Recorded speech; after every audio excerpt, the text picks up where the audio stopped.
कि धन के लिए तो यात्रा करनी पड़ेगी। बोले कहाँ यात्रा करनी पड़ेगी? बोले उत्तराखंड चलना पड़ेगा। उत्तराखंड में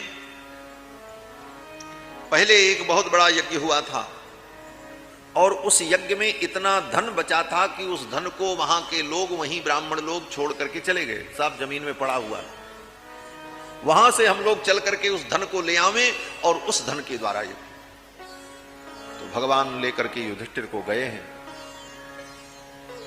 और वो सब धन खच्चर पर, घोड़े पर लाद करके वहां से लाया गया। तो यज्ञ तो एक ही करना था, लेकिन एक यज्ञ करने के बाद फिर भी धन बच गया। जब धन बच गया तो युधिष्ठिर ने कहा कि इस धन का क्या करें? तो भगवान ने कहा आप लाए थे, आपके लिए, आप जो करो। तो युधिष्ठिर की धर्मनिष्ठा देखो। युधिष्ठिर ने कहा कि ये यज्ञ के लिए धन मिला था, तो यज्ञ करने के बाद बच गया तो फिर यज्ञ करें, इसको यज्ञ में ही लगाया जाए, क्योंकि यज्ञ के निमित्त ही ये मिला था। ये धर्म आज क्या है? आज लोग यज्ञ के नाम पर धन मांग करके, बचा करके अपने जेब में रख लेते। ये भी एक बड़ा सुंदर व्यवसाय बना लिया है लोगों ने।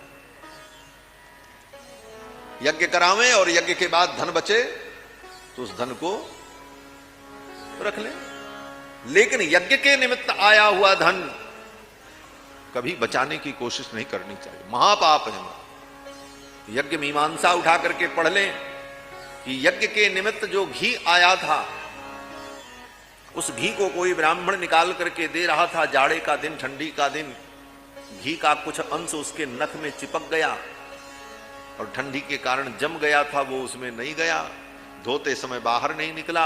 जब भोजन करने के लिए उसने गरम गरम भोजन में हाथ डाला, वो घी उसमें मिल गया और वो घी उसके पेट में गया।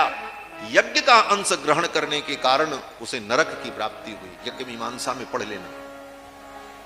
आज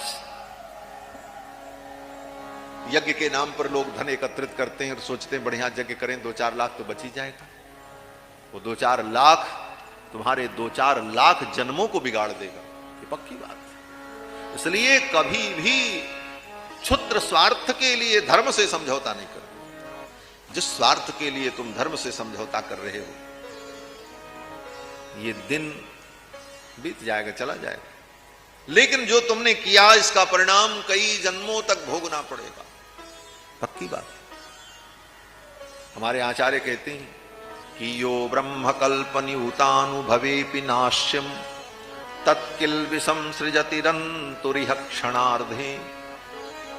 ब्रह्मा के कई करोड़ कल्प तक व्यक्ति नरक में यातनाओं को भोगता रहे, उतना पाप व्यक्ति आधे क्षण में कर लेता है।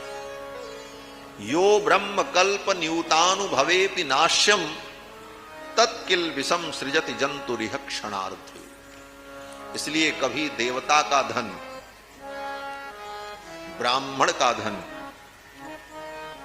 गौ का धन, सार्वजनिक धन जो सर्वजन हिताय हो, उसका अपने व्यक्तिगत स्वार्थ में उपयोग नहीं करना चाहिए। ये महापाप।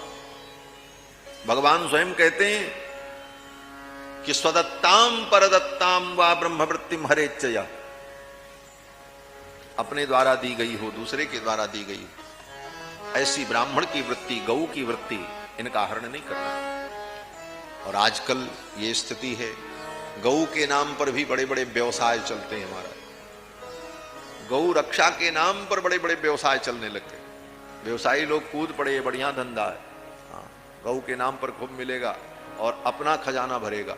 गौ के नाम पर व्यवसाय, ब्राह्मण के नाम पर व्यवसाय, विद्यार्थी के नाम पे व्यवसाय, सबके नाम पर व्यवसायी लोग व्यवसाय कर रहे हैं। बंधुओं, धर्म के रहस्य को समझकर निष्ठापूर्वक हम धर्म का पालन करें, वो थोड़ा सा धर्म हमारा कल्याण करेगा।